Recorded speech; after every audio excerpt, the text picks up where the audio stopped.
Situado en España, concretamente en Castilla y León, existe uno de esos lugares que guardan un sinfín de preguntas, pero del que todavía no se ha obtenido ninguna respuesta. Un pueblo que lleva arrastrando consigo una historia llena de desgracias, de epidemias y de desapariciones inexplicables. Un lugar en el que se han visto extrañas luces en el cielo que han iluminado las oscuras noches durante largos minutos y luego se han esfumado sin dejar rastro. Si ampliamos todavía más el mapa para ubicarnos bien, nos tenemos que ir hasta la provincia de Burgos, más concretamente en el condado de Treviño, para dar comienzo a nuestra historia. Ahí, entre los inmensos encinares y matorrales que cubren las montañas, valles y llanuras del terreno castellano-leonés, encontramos unas ruinas de lo que pareció ser un antiguo pueblo. Casas hechas de piedra, de las que ahora solo quedan algunas paredes. Calles que en algún momento de nuestra historia se llenaron de vida, de carros tirados por caballos, de niños jugando, y que ahora están llenas de hierbajos, absorbidas casi por completo por la naturaleza. Hablamos del pueblo de Ochate, un lugar que esconde bajo sus ruinas una oscura historia que ha hecho que actualmente algunos conozcan este lugar como el pueblo maldito. Y es que su propio nombre lo dice todo. Una palabra de origen vasco, Ochate, que significa puerta del ruido, puerta secreta, puerta del frío. Y es ahí donde nos adentramos ahora, cruzando el umbral de la puerta hacia un lugar donde reina el silencio y, sobre todo, el misterio.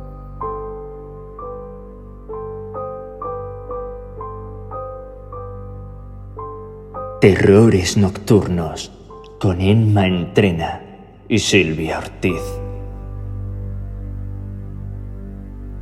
Este pueblo ahora deshabitado tuvo un periodo de máximo esplendor hace unos cuantos años. Según los antiguos registros, llegó a contar con una comunidad de hasta 70 personas, entre las que se encontraban pastores, mercaderes, agricultores o párrocos. Se trataba de una aldea tranquila, formada por una gran familia de vecinos que se cuidaban los unos a los otros.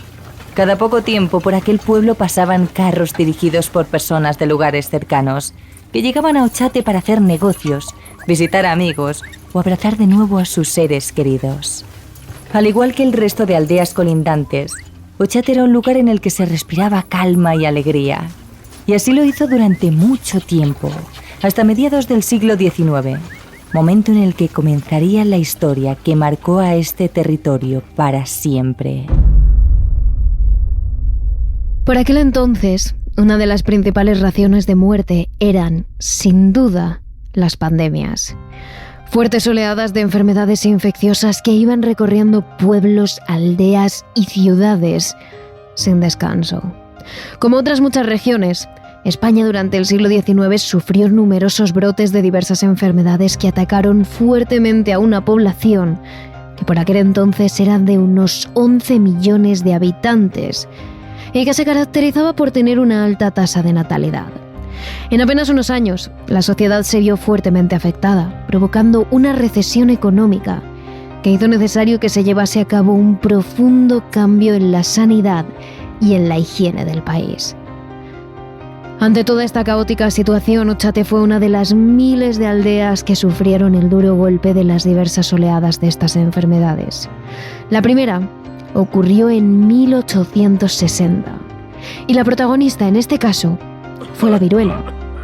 Fue una de las enfermedades que más habitantes se llevó por delante del pueblo de Ochate, ya que tras ella apenas quedaron 10 personas encargadas de enterrar a todos sus vecinos, amigos, familiares en las llanuras cercanas al pueblo.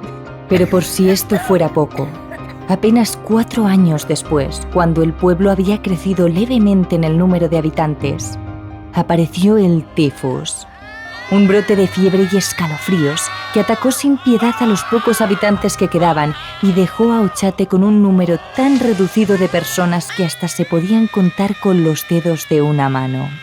Cuando los supervivientes todavía estaban intentando asimilar aquel cúmulo de desgracias que habían tenido que ver y que vivir en tan poco tiempo, y además pensaban que la cosa no podía ir a peor, llegó quizás la oleada más fuerte de todas, la cólera, que acabó con la vida de absolutamente todos los habitantes de Ochate.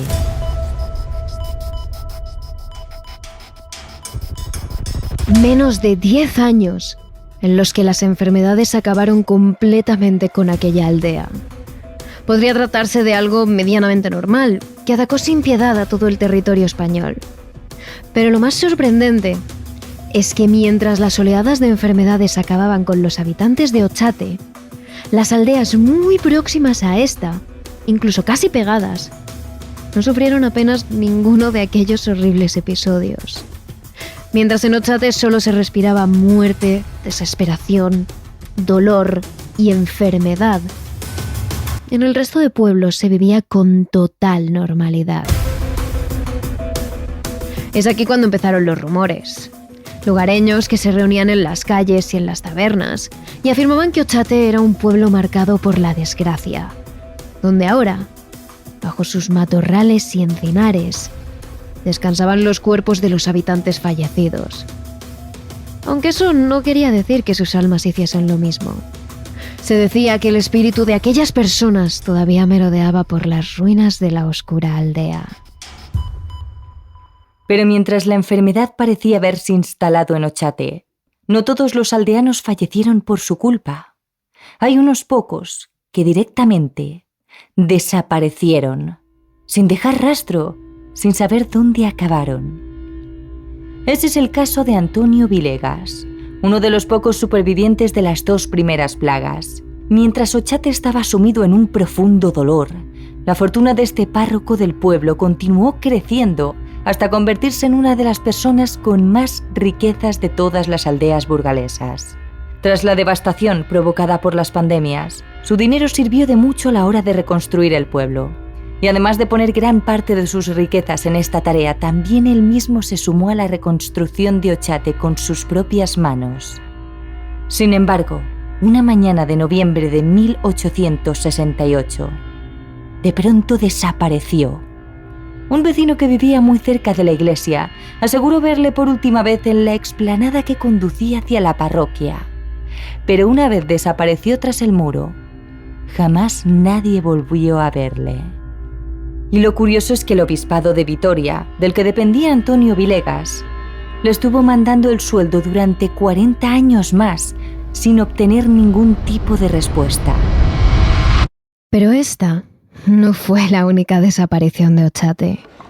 Dando un gran salto en el tiempo y situándonos en el 20 de agosto de 1970, un joven agricultor llamado Juan Peché también pareció esfumarse sin dejar rastro. Tras unos cuantos días en los que los aldeanos no supieron nada de él, algunos decidieron entrar en su casa para asegurarse de que no le había pasado nada. Pero allí no encontraron a nadie. Lo único que vieron es que la mañana en la que Juan Peché desapareció, el joven había dejado su comida a medio hacer y no se llevó nada consigo. No parecía tener pinta de que el chico se fuera voluntariamente, todo lo contrario. Alguien o algo hizo que, al igual que el párroco, desapareciera por completo del mapa. Sin embargo, ese mismo día, en el que todos los aldeanos se dieron cuenta de la desaparición del agricultor, Efe Amestoy, otro compañero de profesión, fue encontrado en uno de los senderos principales que llevaba al pueblo totalmente calcinado. Es ahí cuando se habló del primer caso de combustión espontánea, ya que a esas alturas eran muchos los que pensaban que en Ochate residía algún tipo de mal, que lo único que provocaba eran desgracias a todo aquel que vivía en aquellas tierras.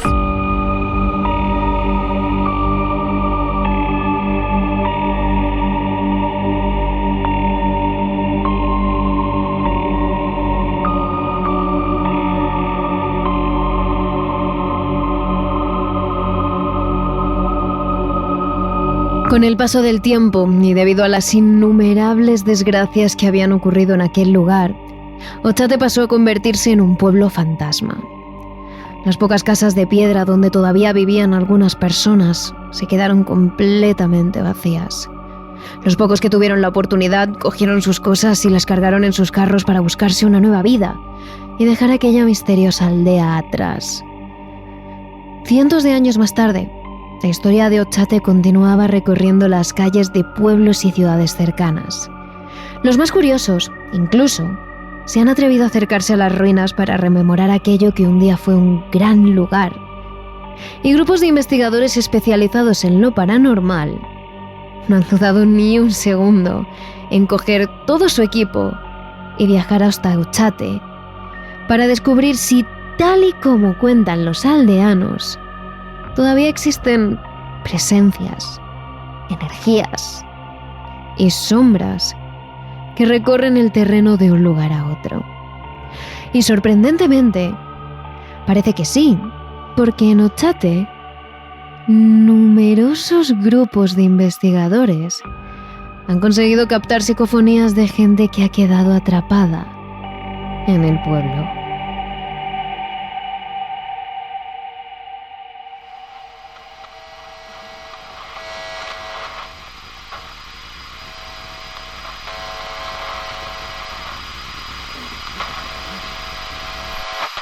Una de las primeras psicofonías que se consiguieron grabar allí fue en 1980 y fue realizada por un grupo de investigadores muy famosos de la zona, encabezados por Alberto Fernández, un hombre que llevaba años dedicándose a captar sonidos y voces de gente que no pertenecía al mundo de los vivos.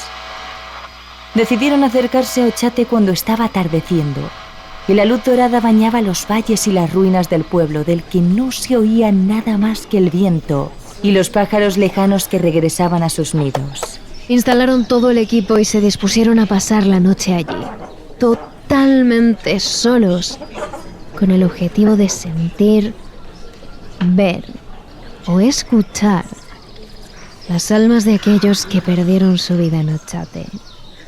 Las primeras horas no consiguieron captar nada, ni notar absolutamente nada fuera de lo normal.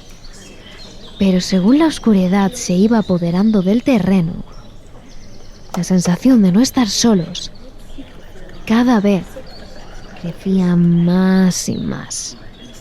Es entonces cuando los investigadores decidieron hacer preguntas al aire mientras grababan todo para saber si allí estaban solos o si con ellos había alguien más. Y aunque los primeros segundos en los que esperaron una respuesta no notaron nada, seguida del silencio, una fuerte ráfaga de aire frío les heló la sangre. Al día siguiente, algo más descansados, algunas personas del pueblo decidieron reescuchar aquello que habían grabado durante la noche. Para su sorpresa, y como algunos sospechaban, la noche anterior no habían estado solos. Junto a sus voces y al silencio de la noche, había otra voz más. El sonido de un extraño que había hablado directamente a los investigadores y les había advertido del peligro de entrar en aquel lugar. La psicofonía fue captada cuando el equipo de investigadores se adentra en la iglesia. Concretamente, en uno de los torreones desde el que se podía ver todo el pueblo. Mientras los investigadores subían sin dejar de grabar, el aparato captó un grito lejano. En la inmensidad de la noche, un grito de lo que parece ser un niño que dice la palabra Campora, una palabra de origen vasco que en castellano significa fuera.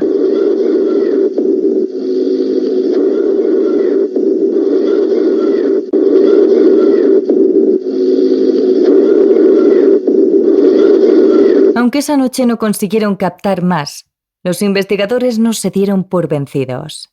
7 años más tarde, en 1987, el mismo grupo de investigadores que decidió recorrer las calles vacías de Ochate en plena noche, volvió al mismo lugar con el mismo equipo profesional y se dispuso a conseguir más pruebas. Algo que verificase de nuevo la existencia de entidades perdidas que vagaban por aquel lugar. Y de nuevo, lo consiguieron. Esta vez fue cuando entraron a una de las pocas casas que a duras penas se mantienen en pie. Cuando el equipo entró, con la grabadora en mano, de nuevo no escucharon nada. Pero al día siguiente, a la hora de reescuchar la cinta, se dieron cuenta de que en ese instante la voz de una anciana les preguntaba algo así como ¿qué hace la puerta cerrada?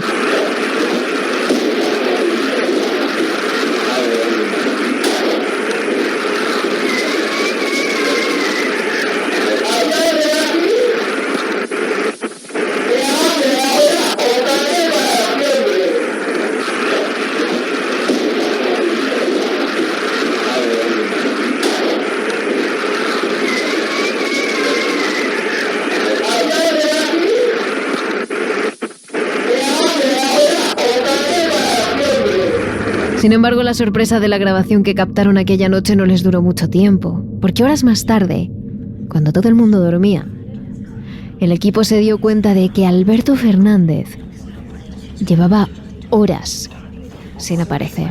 Es entonces cuando los investigadores decidieron salir en busca de su compañero perdido. Y lo cierto es que no tardaron mucho. Encontraron su cadáver en su propio coche.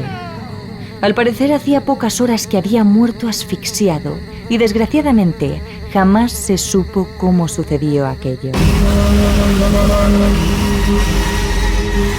Pero lo peor de todo no queda aquí.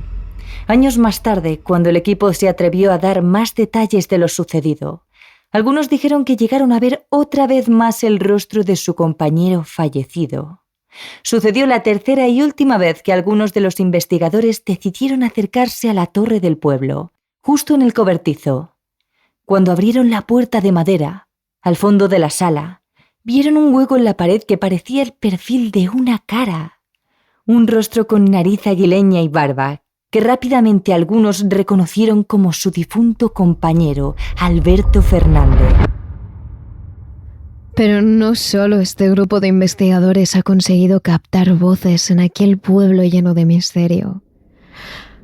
Existen otros curiosos que se han acercado con poco más que una grabadora y una linterna para vivir la experiencia de lo que es adentrarse en Ochate. En concreto, un usuario de YouTube que se hace llamar José E. Laguna subió un vídeo en el que recopilaba algunas de las psicofonías que consiguió captar en el pueblo. Sin duda, una de las más sorprendentes para nosotros fue aquella en la que una voz parece decir claramente lo que hay.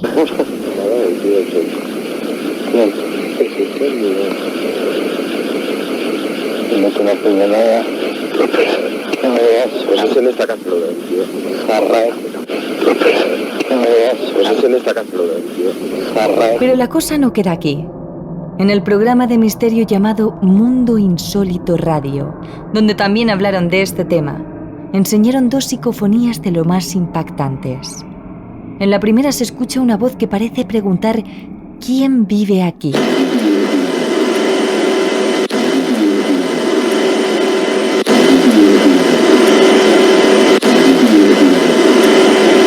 Y en la segunda alguien que dice mi trabajo.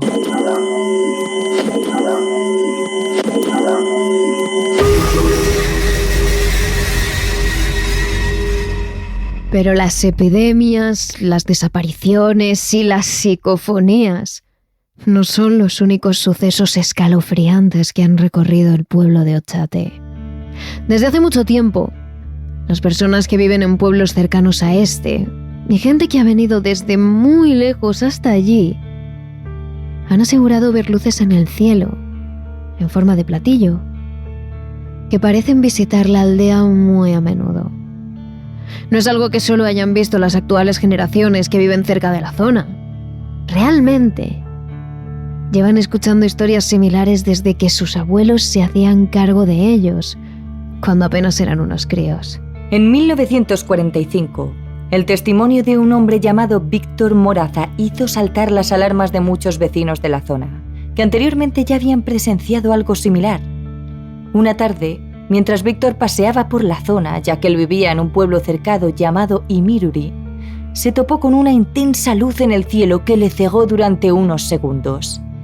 Tras esconderse entre los árboles, asustado por lo que podía ser aquello, decidió esperar unos minutos antes de acercarse a la zona donde la luz pareció desvanecerse.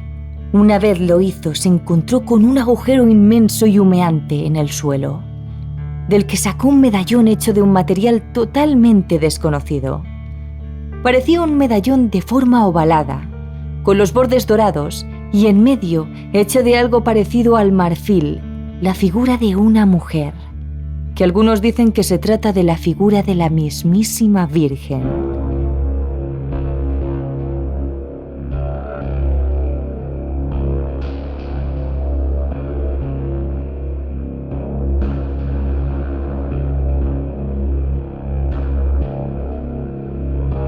Pero apenas 40 años después, en 1981, los medios de comunicación volvieron a publicar una noticia algo similar a la de Víctor, pero con un final totalmente distinto.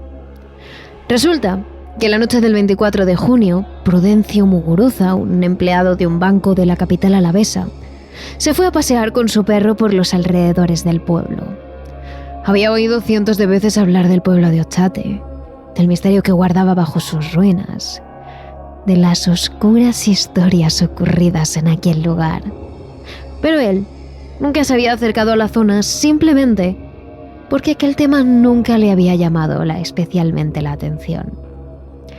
Mientras caminaba por uno de los senderos semiderruidos del pueblo, el hombre se vio sorprendido por una especie de fogonazo que iluminó la antigua ermita de la aldea. Una luz que le hizo quedarse inmóvil durante unos segundos, sin saber cómo reaccionar, y que tras desaparecer en el cielo, tan rápido como había llegado, Muguruza junto a su perro salió corriendo de aquel lugar lo antes que pudo. A estos sucesos se le suma otro de un joven agricultor que estaba trabajando en uno de los terrenos más cercanos a Ochate, una tarde calurosa de verano.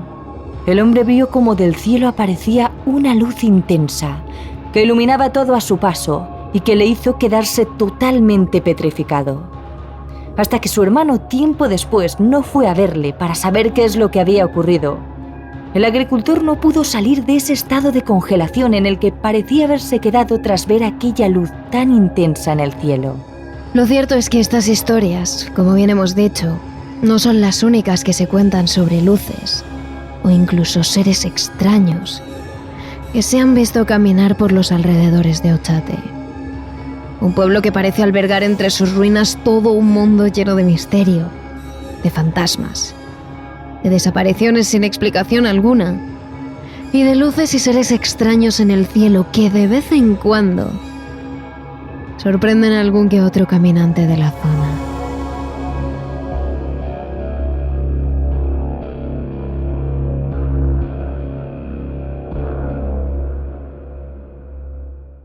Aunque la historia de las psicofonías de Ochate daría prácticamente para llenar un capítulo entero, queremos contaros algo más. Y es que hace poco hablamos de otro lugar en el que se producen abundantes y clarísimas psicofonías. Nos referimos al Hospital del Tórax de Tarrasa, un antiguo hospital de tuberculosos famoso por su historia de dolor, muerte, suicidios y sufrimiento. Hace pocas semanas os contamos casi toda su historia en el capítulo, que os recomendamos escuchar antes de este momento. Pero por la longitud de la historia, nos dejamos algo en el tintero: las psicofonías. Y hoy vamos a poner solución a todo esto. Nos vamos a centrar en las psicofonías grabadas en el año 2017, durante la investigación de José Moral en el hospital, para grabar un documental. Allí, los investigadores llevaron una grabadora encendida para ver si captaban parafonías. En unas ocasiones, los investigadores preguntaban en la sala para ver qué respondían las presencias en la grabadora. En otras, simplemente, las voces se colaban. Esta primera es una de esas ocasiones en la que los investigadores sí que preguntaban. Preguntan algo así como si se está quedando sin oxígeno. Y la presencia responde: lo escuchamos 2 veces. ¿Te falta oxígeno? ¿Te falta oxígeno? Según los investigadores, en este momento el espíritu contesta casi, como si casi se estuviera quedando sin oxígeno. Lo escuchamos de nuevo, a ver si esta vez sí que conseguís descifrar la psicofonía. ¿Te falta oxígeno? ¿Te falta oxígeno? En otras ocasiones, las psicofonías simplemente se cuelan entre las grabaciones de los que se atreven a encender la grabadora. Este es uno de los casos.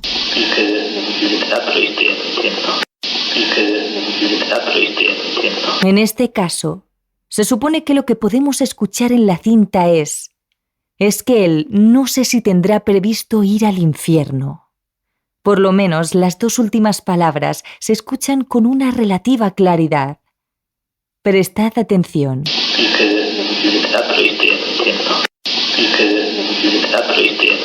Tenemos que imaginar las condiciones en las que se lleva a cabo esta investigación. Un hospital abandonado, en medio de una colina, en la noche, con tan solo las linternas y la luna llena como luz. Un grupo de investigadores se interna sala tras sala dentro del hospital abandonado, entre paredes con los azulejos rotos y lleno de grafitis. En ese ambiente resuena esto. Una voz susurrante y profunda que casi de forma inaudible exhorta a los investigadores a irse, diciendo: ¡fuera! Los investigadores avanzan en medio de un ambiente tenso, cargado, en el que la temperatura desciende varios grados de repente. Las presencias comienzan a hacerse notar. Los más sensitivos empiezan a notar una energía extraña. Y es entonces cuando los investigadores graban lo siguiente.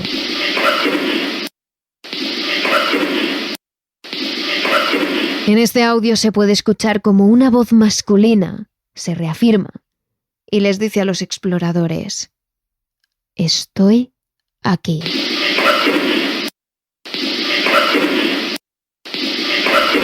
Las cosas se ponen cada vez más complicadas en el Hospital del Tórax. El espíritu con el que se comunican ya ha dejado muy clara su presencia y han invitado a los investigadores a que dejen su exploración y abandonen los terrenos. Pero todavía no ha llegado a su máximo nivel de hostilidad. Eso lo hace en la siguiente grabación que escucharemos a continuación.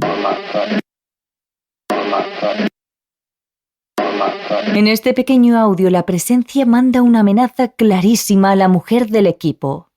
Se supone que aquí, en este tenso momento, podemos escuchar cómo el espíritu dice: «La mataré». Y al final, una presencia diferente, con una chirriante voz de mujer, dice lo que todos los investigadores piensan.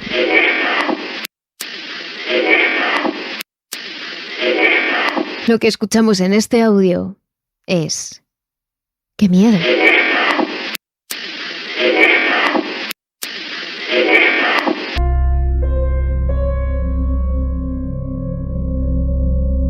Estas son las psicofonías registradas en uno de los hospitales de tuberculosos más famosos de España, con más misterio, más leyendas y más espíritus. Pero hay otro que casi igual de afamado, con casi tanta historia, tantos mitos y, por supuesto, tantas psicofonías. El sanatorio de la isla de Pedrosa, en Cantabria. Pero esa es otra historia, y esa os la contamos en el capítulo extra que podéis escuchar en nuestro Patreon. Nos esperamos. Además, discutimos sobre estas psicofonías y os hablamos de un poco más sobre ellas en nuestras redes sociales. Somos Terrores Nocturnos en YouTube, @terroresn en Twitter y Terrores Nocturnos _TRN en Instagram y TikTok. Terrores Nocturnos, realizado por David Fernández Marcos.